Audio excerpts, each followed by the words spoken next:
আল্লাহকে কষ্ট দিয়ে, আল্লাহকে নারাজ করে কোন মাখলুকের গোলামি করা স্পষ্ট হারাম।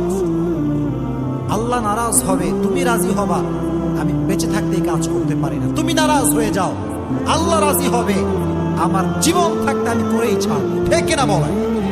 এজন্য মানুষের গোলামি করতে গিয়ে আল্লাহকে নারাজ করা যাবে 2 নাম্বার। 3 নাম্বার সর্বশেষ পয়েন্ট, এটা খুব ভালো করে আপনারা বুঝবেন। কোন নারী যদি ভালো স্বামী পায়, ভদ্র স্বামী, ভদ্র ছেলে, মুত্তাকি ছেলে, দেখবেন ব্যবহারটা গোলামের মতো করে। বলে যে আরে আমি তো এলাকার সবচেয়ে সুন্দরী নারী, ওর কপাল ভালো যে আমি ওর বউ হয়েছে। এরকম আছে না নাই? মনে রাখবেন, পুরুষ কাঁদে না, পুরুষ অভিমান করে না, পুরুষ কখনো কাউকে সহজে ছেড়ে যায়।